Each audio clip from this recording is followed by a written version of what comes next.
Photography Daily. So the idea was to follow the length of the river from source to sea and just kind of see what we found along the way. Today we're bound for West Africa and a 1,000 plus kilometre trip along a river from source to sea. We didn't have any sort of particular agenda other than just getting in some canoes with our Gambian friends and just spend a few months on the river and hopefully not getting killed by hippos. And talking of those lovable, cute, cuddly, soft toys we all grew up with. He started just telling us to paddle. He went, nata, nata, nata, which means just go, go, go. We didn't sort of question it, we just did. And then we said, what was that? And he goes, that was a hippo underneath us. It's a conversation today in two parts with photojournalist Jason Florio, starting with this incredible personal photo story journey that's become a project that'll be gracing open-air exhibition space in England this summer. Looking back, it seemed kind of meditative. It wasn't at the time because it was, there's all the angst of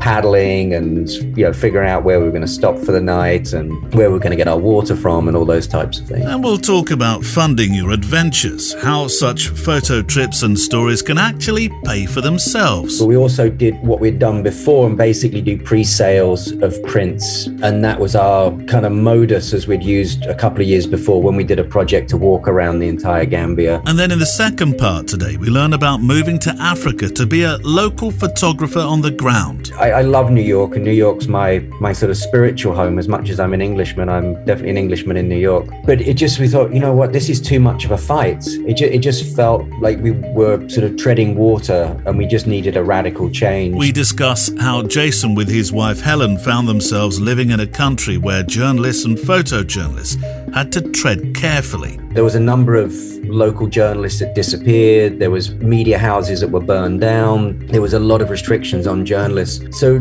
having sort of set up shop there, we thought as much as we wanted to pursue certain stories, we felt if we're going to use it as a base, then we don't want to feel, we're going to get a bang on the gate and get sort of dragged off. Jason talks about Victims, a photo project that tells the powerful story of a country post-dictatorship. But it was once Jammeh, kind of left power, that's when we really dove into telling the stories of the victims and the resistors of the regime. And, at that point we could feel a bit more comfortable about doing that work. It's a potent story today, one of exploration and one of exploitation. Stories of life told by photographers.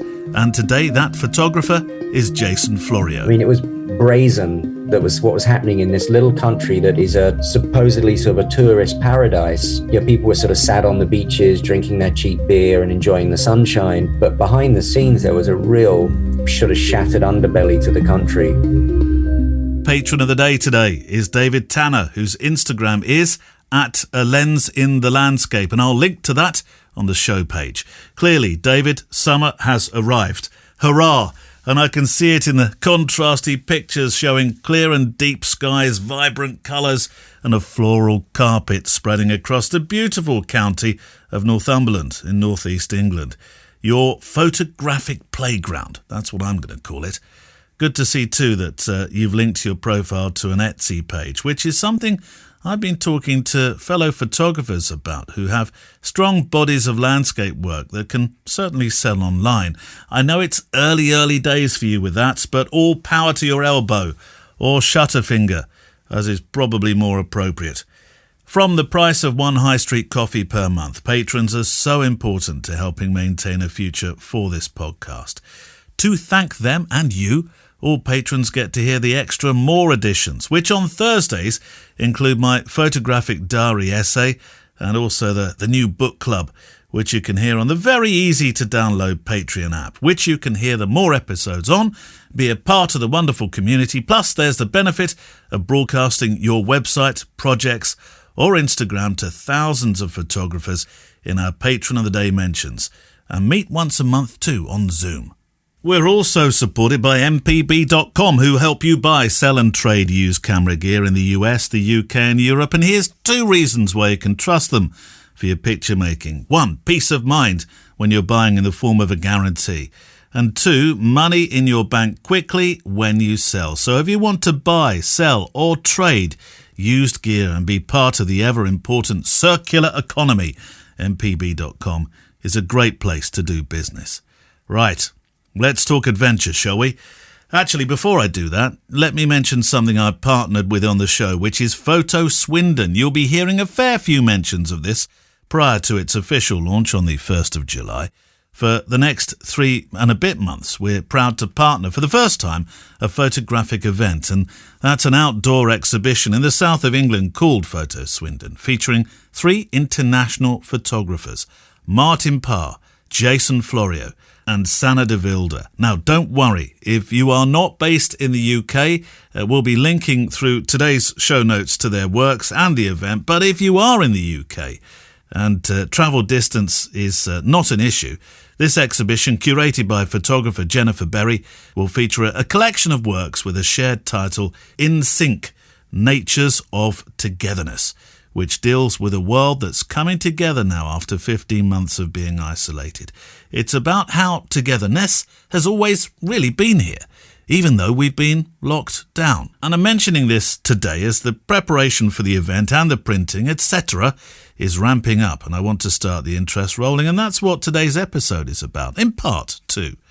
Jason Florio is the first of those photographers we plan to feature. I've spoken with Jason before. If you're a follower of the show, you'll be aware of his 9/11 work, and we've touched on his thought-provoking photography covering the humanitarian crisis in the Med, with refugees making their way across dangerous sea straits.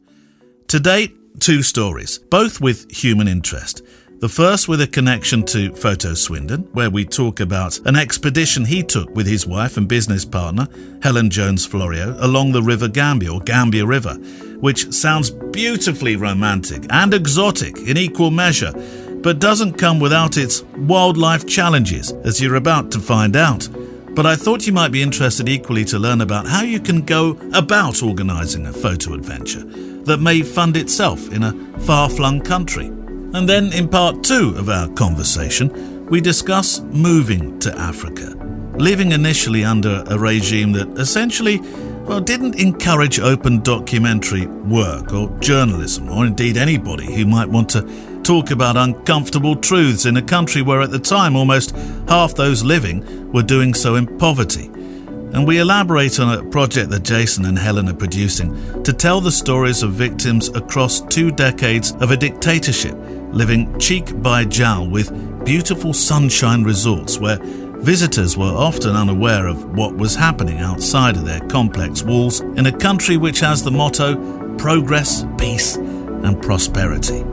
The Gambia is, and I say this with experience, a welcoming country with a tropical climate to boot, emerging from a turbulent recent history. And it's our destination for today's photo story, with celebrated photojournalist Jason Florio.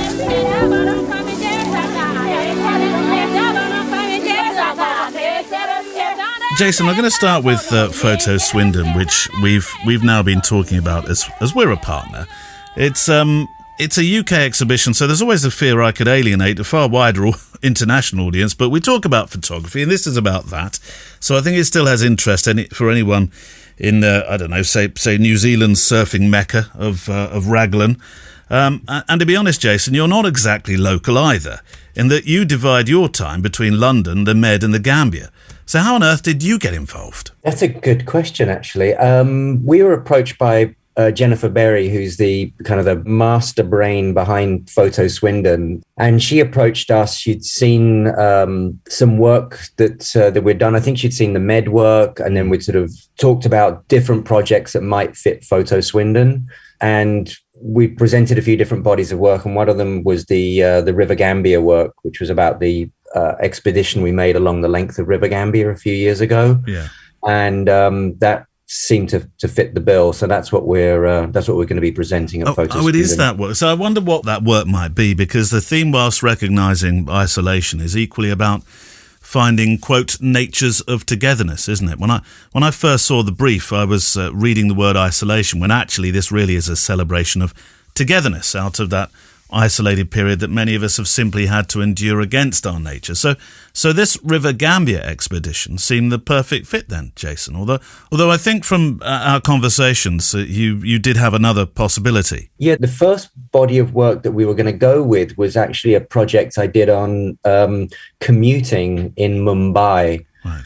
I just spent a week on commuter trains in Mumbai, and it's just, that is the opposite to isolation. I mean, it is, maybe that's what she was turned on about. It was the antithesis of isolation and social distancing. Unfortunately, I'd shot the project quite a while ago, and it was the digital files were just not big enough to go with these big prints that she wanted to go with. And it's a real shame, because it's a project I really enjoyed, and it's never been shown anywhere. I think it was only published once, but it was a really fun project to spend a week just on these insane trains backwards and forwards in Mumbai. See, I was going to say, I've seen a lot of your work, but I don't remember ever seeing any of those pictures. Yeah, they're kind of hidden somewhere on the website. And so we sort of thought about what else we've got, and then we wanted something that wasn't too heavy, really. You know, we originally talked about maybe doing something with the victims, and it just seemed too heavy. You know, people coming out of isolation. We wanted something a little bit more fun, and the Mumbai commute stuff it's quite sort of lyrical, I think, in a lot of respects. But unfortunately, just the files were just. They look great on the screen, but blowing them up, they just look rubbish. Because it's worth pointing out at this stage that these are large format pictures, prints that are being shown outside. Exactly. It's all outside, isn't it? It's going to be outside. And much like, I mean, years ago I don't know whether you saw it as well outside I saw this particular exhibition outside the Science Museum. Not the Science Museum, the Natural History Museum, which was the huge Jan Artus Bertrand pictures of the world from above, wasn't it? Right, yeah. And are these sort of similar sized pictures that are being organised? You know, to be honest, I don't know what the final size is going to be. I should know that. They're going to be big, but I don't know actually how big they're going to be. Do you know, H? No. Off camera, I'm just checking with Madam Producer. It's good that you both know. Yeah, exactly. Which I think we're going to be hopefully pleasantly surprised. Yeah. So because we're actually limited to about 12 of these big panels, so it's not like a huge, kind of 50 picture exhibition. I think it's going to be just large and impactful, hopefully. It's a great idea, isn't it, to do this coming out of pandemic, because of course we've all been told that being outside is the safest place. So. Yeah, no, I think I love the idea of these sort of public exhibitions. I mean, it's great to be out of the stark white walls of gallery world, and I'm very much about the idea that work shouldn't be, I don't say it shouldn't be too precious, but it should be embodied sort of in these sort of public spaces. And I think that's something we're looking to do a lot more with the work in Gambia. That's, we've kind of been working in those types of respects. It's open and it's available to everybody of all ilks. It's just it becomes sort of part of the environment. And I think that's the way the work can be really impactful. Well, I'll share a link to this project so that those unable to visit the open air exhibition in person can still get a taste of that journey, the adventure that you undertook with your working partner and wife Helen. An adventure is something I think many of us are looking forward to again. So I'm going to spend the first half of our chat being part of this one that you both had and dreaming. It's a cracking story how the whole photo story happened. The Gambia is the smallest country in mainland Africa, but the river is far longer than the country it takes its name from, isn't it? Yeah, the River Gambia is about 1,130 kilometers long, and it doesn't actually start in the Gambia. It starts 2 countries away in Guinea. So the idea was to create a sort of a document of the river in its current state and the people that live along it, because as we were starting to do research, we'd found out that there was a damming project that would basically sort of affect the natural flow of the river. It's one of the last 5 major rivers in Africa that hasn't been dammed. But as I speak, this damming project has actually gone into effect. And it's something when we get back to Gambia, is I want to go up and see and kind of see what's happened to the communities, because there would be about 3 villages on the Guinea side of the dam, which would be flooded out. And there was going to be some on the Senegal side, which were going to be moved. So the idea was to follow the length of the river from source to sea and just kind of see what we found along the way. That was the thread of it. We didn't have any sort of particular agenda other than just getting in some canoes with our Gambian friends and just spend a few months on the river and hopefully not getting killed by hippos. Well, you make it sound so simple, but it has to have been more complex than that with the planning. We spent, I think, close to, I think it's about 6 to 8 months in the planning process and funding, because neither one of us are, canoe experts, or especially when it comes to anything, faster than like the Way navigation canal just near where I'm staying here in Surrey. So it was a huge undertaking to figure out, obviously there was what kind of equipment we were going to need to take, what kind of canoes we had to buy. So we spent a lot of time researching, and we ended up with these 15.5-foot long folding canoes from Norway. So we had a couple of those, and there was obviously all this sort of the bureaucratic side of it as well, where to get permission from, because we didn't want to sort of come trucking down the river and end up at some sort of army base that we didn't know about, or et cetera, et cetera. So that took a lot to deal with that as well. And it was how many boats again? We had 2 of them. 2, right. And we went with 2 Gambian friends who were fishermen. And then we ended up, from one of the early stages of the river, we picked up a local guy that knew this one early section of the river that we had to go through that had a lot of hippos in there. So we were lucky enough to find this guy who was, he's actually a Malian guy, but he'd grown up around this section of the river in Senegal. And he was when I say he was a lifesaver, he really was. He knew, kind of knew where the hippos were. He knew when they were underneath us, which was really frightening. That happened, I think, on the first day. He started just telling us to paddle. He went, nata, nata, nata, which means just go, go, go. We didn't sort of question it. We just did. And then we said, what was that? And he goes, that was a hippo underneath us. And he could hear that, he could recognize the sounds. And once he wouldn't continue the journey with us. He said, like, I'll do this first 100 or so kilometers with you, and then I've got to get back home. I can't leave for that long. But you've then got another 1,000 kilometers of hippo. Yeah. And so the 2 Gambian guys who are with us, Abdu and Ibu. So Abdu I've known ever since I first stepped foot in Gambia. And when we had these sort of initial Skype calls with them, sort of talking about, kind of the logistics and the dangers. And I said, we said, what's the issue with hippos? He goes, oh, they're no problem. They're no problem. Don't worry about the hippos. Well, it wasn't so amusing, but in hindsight, there was a point when we literally almost crashed into a hippo. It literally rose out of the water right in front of us on I think it was the second day. And Abdu and Ibu, we went, oh my God, this is crazy. Can't believe it's happening already. And they both said, wow, they're really big, aren't they? And I said, yeah, well, you know that, right? Because you've been fishermen and you've seen hundreds of them, right? He goes, oh no, it's the first one we've ever actually seen. Well, you see, this reminds me of my chat with David Yarrow, the fine art photographer, where you look at the portfolio of proper big teeth-bearing animals he's photographed and spent time with, and he mused that he'd chance his luck more with a polar bear than he would with a hippo. I think they are the biggest. I think they're, I don't know, when I Google the biggest killer in Africa, and I think it does say hippo. I think snakes might be up there as well, but the hippo really, that was our biggest fear for most of the river was, are we going to get into trouble with the hippo? And then we literally, as we could have progressed along, as our main thing, every time we met fishermen on the river, what's the hippo situation? Where are they located? That was like the first sort of thing that, we asked anyone along the way. And there was a few, there was one spot, they were very, very wary of hippos. There was one particular one that had been shot by some French hunters and wounded a few years before. And this thing had turned into basically a sort of a killer hippo. Right. And a year before we were in that one section, it had killed I think it was like a 12-year-old boy. He was just crossing the river in his canoe. And the hippo they said originally the hippos would just knock people out of their canoes. They would just upturn them and people would die because they would drown, not because they were attacked by hippos. But what the locals were saying was that the hippos in that area were actually then going in and attacking people in the water as well. Right. So, well, I can understand why you felt so nervous of them, but you got some beautiful pictures along the way as well, didn't you, of life? Yeah, that was the focus. I don't think I took a single good hippo picture, to be honest with you.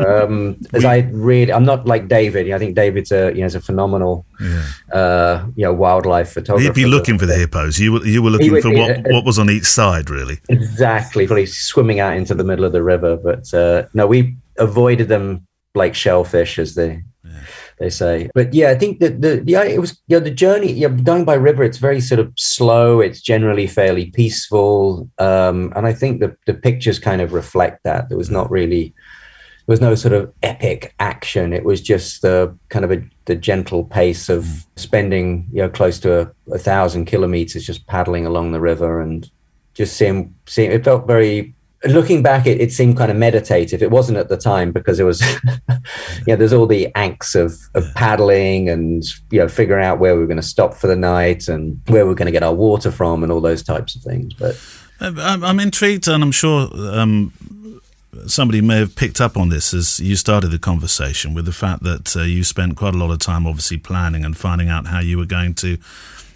fund the project. And I think for a lot of photographers who listen, this has been a question actually I've received, is that I've got these great ideas but no idea how to make them come to fruition. How on earth do I even go about trying to find myself somebody who's going to say, well, that's a great concept, taking 1,100 kilometers of a river, and we can turn that into something that we'd like to support financially. And I think that's a stumbling block for many a creative, isn't it? Yeah, definitely. I always say this, that, to Helen, said that, the journey would never have happened if it wasn't for Helen actually, putting one foot in front of the other and, creating the kind of press kits and these sorts of things that you need to sort of send out to, to beg, borrow and, get people's attention into supporting the project. And, a lot of it wasn't necessarily financial, but it was about the product, about getting gear that we could use, or getting at least discounts on stuff, because the canoes are very expensive. And we found a great company called Tamarack up in the Midlands, and they do some incredible outdoor gear. And they said, look, we can't afford to give you the canoes, but we'll at least give you them at cost price, which was a huge help. And obviously we put some of our own money into it, but we also did what we'd done before and basically do pre-sales of prints. And that was our kind of modus as we'd used a couple of years before when we did a project to walk around the entire Gambia. The print sales though, who's buying them? Yeah, a good mixture of people really. A lot of people, I think that, maybe we'd sort of had some sort of slight connection with in the past. Obviously we did have friends. A lot of people in the photo community back in New York were very, very supportive. And we had sort of people that just were, again, kind of maybe a bit more on the peripheries. Maybe they were like photo editors. Maybe we had other people that were just not in the photo world, but just maybe they were sort of like armchair travelers in a certain respect, and they liked the idea of supporting an expedition of this nature. We're back with Jason Florio in a moment. In the last year, we've spoken with photo legends, talked about photographers' personal stories, heard about their journeys, shared what picture making means, made sure to talk about mental health and inclusivity during hundreds of hours of audio. And that bank of knowledge and resource will just keep building if you're able to support the show with a small donation per month, because that is what keeps this project afloat and going in the long term.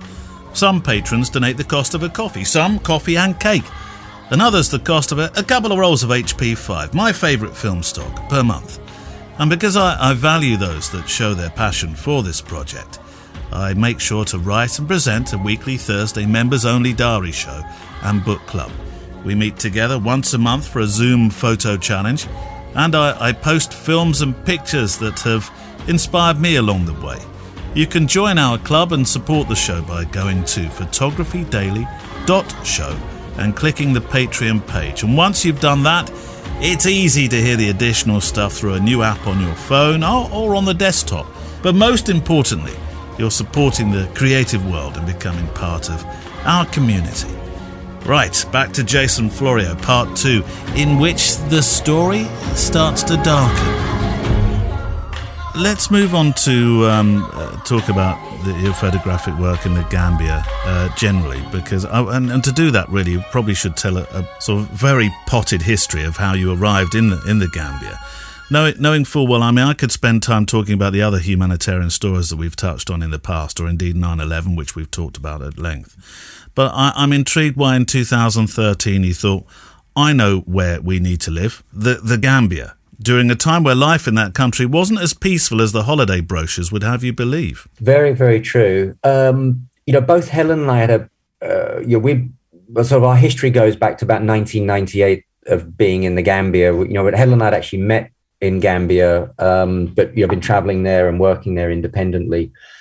Helen had been in New York with me for a few years, and we just kind of got to the point where I love New York, and New York's my sort of spiritual home. As much as I'm an Englishman, I'm definitely an Englishman in New York. But we thought, you know what, this is too much of a fight. It just felt like we were sort of treading water, and we just needed a radical change. So Helen's, kind of said, well, what about if we just move to the Gambia full time and see what happens? And we were very, very fortunate. We had a friend who's got a house there who just basically gave us the keys to the house. And we just, kind of set up shop there. And it worked out really well because a lot of the clients that I'd had from New York were just not really sending people out to Africa anymore as far as, budgetary constraints. So by being there, we automatically were picking up work just by the fact of being on the ground. See, this is really interesting because it's true that newspapers and magazines and agencies, etc., aren't sending photographers quite so easily to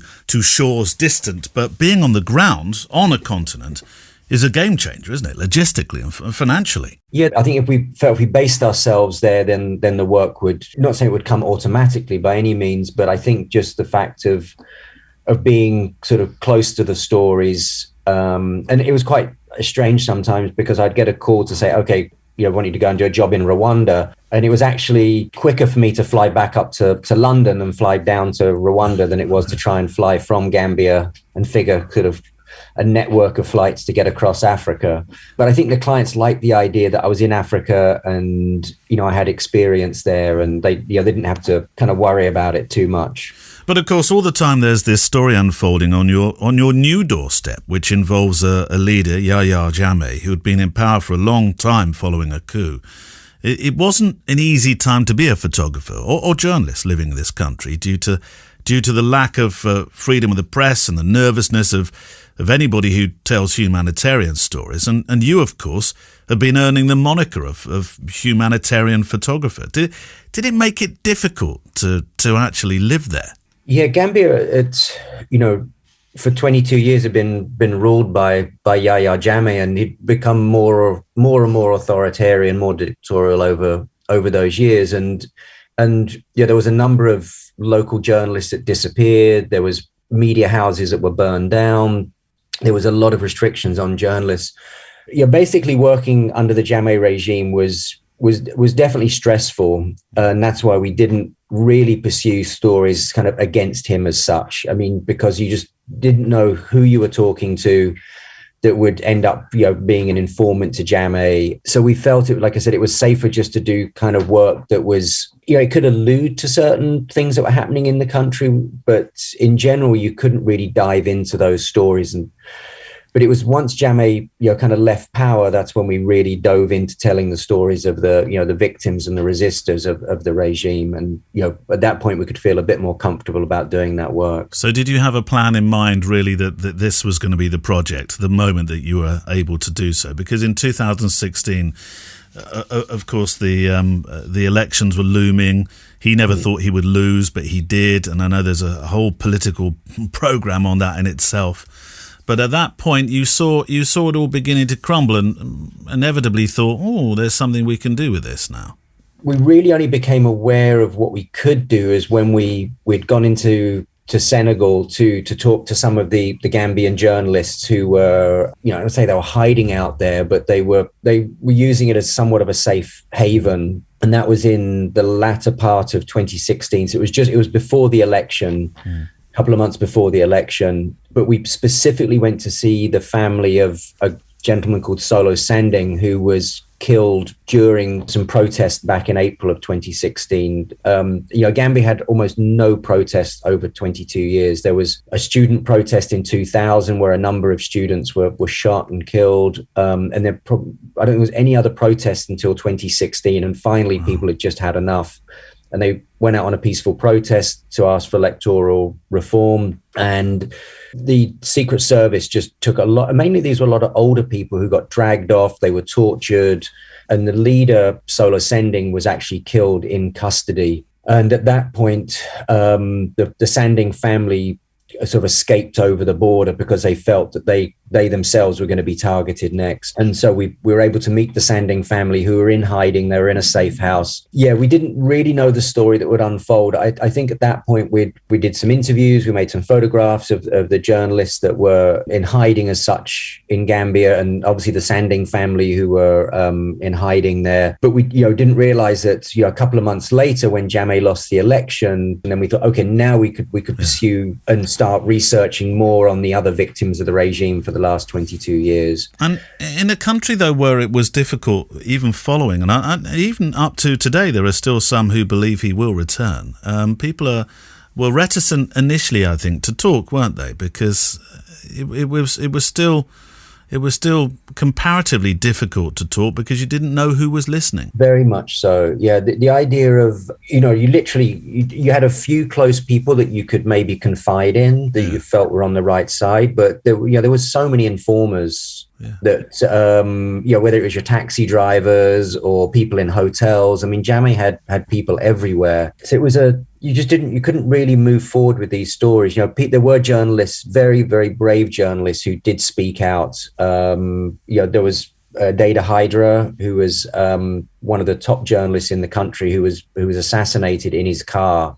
I mean, it was brazen. That was what was happening in this little country that is supposedly sort of a tourist paradise. People were sort of sat on the beaches, drinking their cheap beer and enjoying the sunshine. But behind the scenes, there was a real, sort of shattered underbelly to the country. Well, you started to photograph the survivors, and more appropriately, as the project is titled, the victims. And you took time appropriately as well, of course, to hear their stories. So early morning, around 6 o'clock, they take cold water and pour it on us. So they ask us to get up. So when we get up, they start beating us one by one. Each one with two men. They were beating us seriously, insulting us, beating us very seriously. There was one old woman there. She told them that, do you people want to kill us once? They say, yes, that's what we wanted to do to you guys. But there is no way, but we want to kill you guys. That's what we were ordered for. We found these people there, this paramilitary, with tear gas, and that pattern they have, starting to tear gas us and beating us. Yes. After they beat some people and wound them, they don't wound me, but they beat me and take me there. They take me to the PIU. After they beat me there and rape me also. I don't know the name because they used to put marks there. I don't know, cover the face. Yeah. And was it one person? It's not one person. I think 3 of them. Not one person, it's 3. In 2017, at the beginning of 2017, a lot of people started to come forward and start talking about what had happened to them. Yeah. And we decided at that point to sort of follow through with the work that we'd started a few months earlier in Senegal with the victims and victims' families there.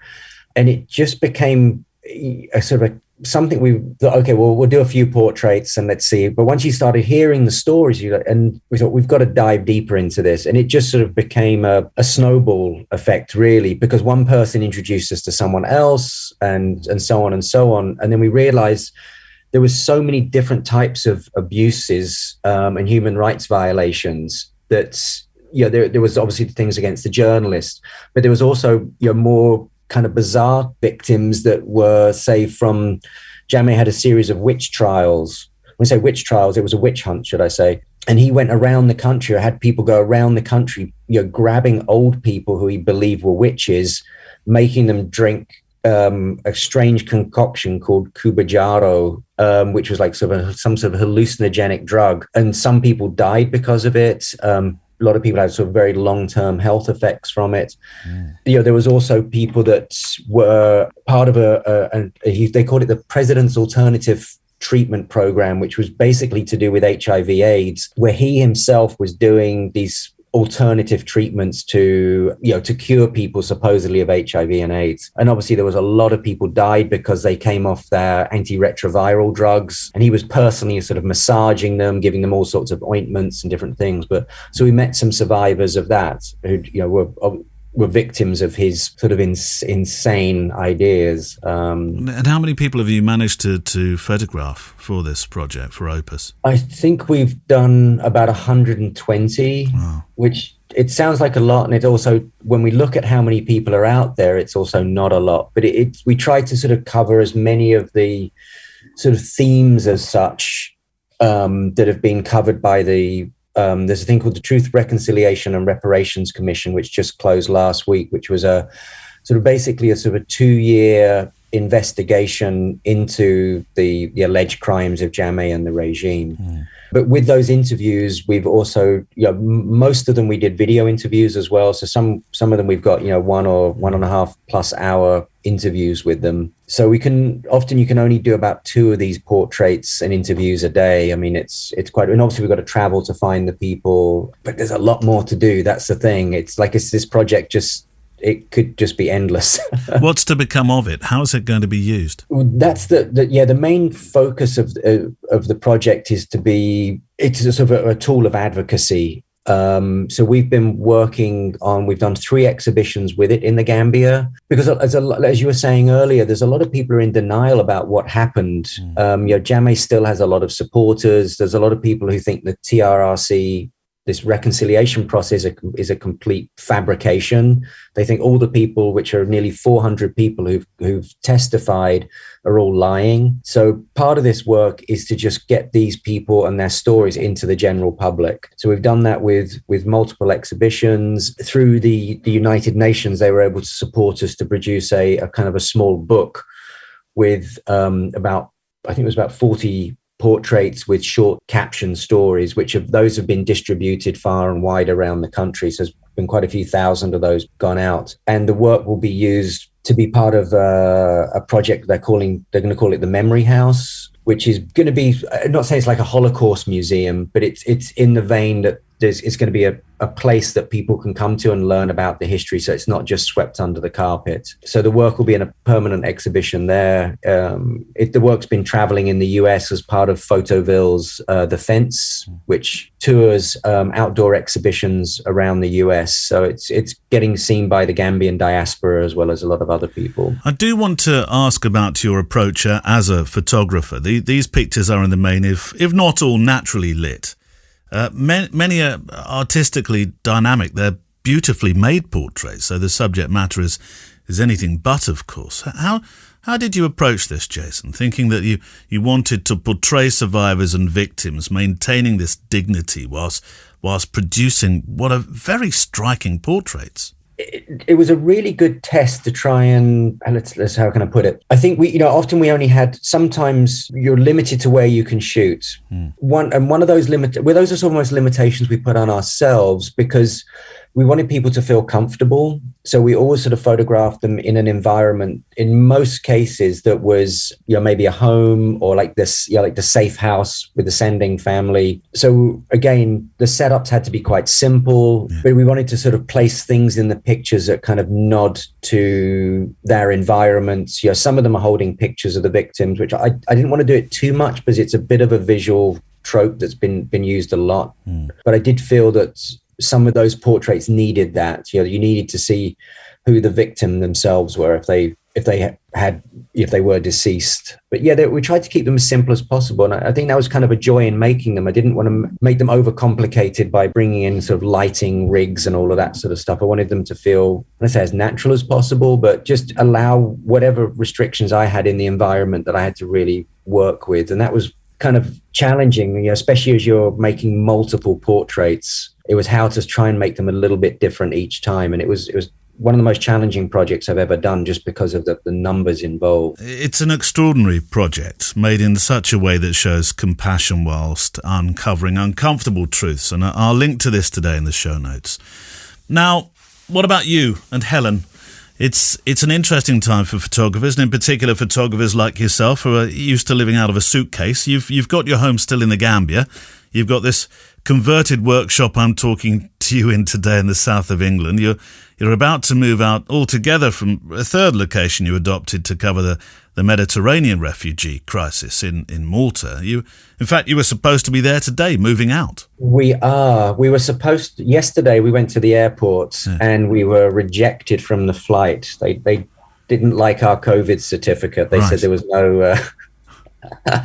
there was no time on it, so we basically were not allowed on the flight. So we're back here in Surrey for a couple more days, then we're going to Malta, and we're going to close up shop in Malta and say goodbye to the Mediterranean as a base, at least anyway, and really focus mainly being in Gambia. You know, we'll kind of have England as a stepping place to come back to and kind of assess our lives, but Gambia is going to be our main focus, and hopefully sort of expand more out of Gambia and look at stories kind of around West Africa, more of our own projects around West Africa. And do you think that's what the business will become, if you like? The business of photography for you will become West Africa? Yeah, I mean, it has been on and off over the years for sure, but things that we're doing at the moment as well are not just making our own pictures, but we're now working on this project with the UN to teach us 10 Gambian photographers and filmmakers. So that's kind of a new direction for us as well, is to kind of use our experience to lift up the Gambian photographers.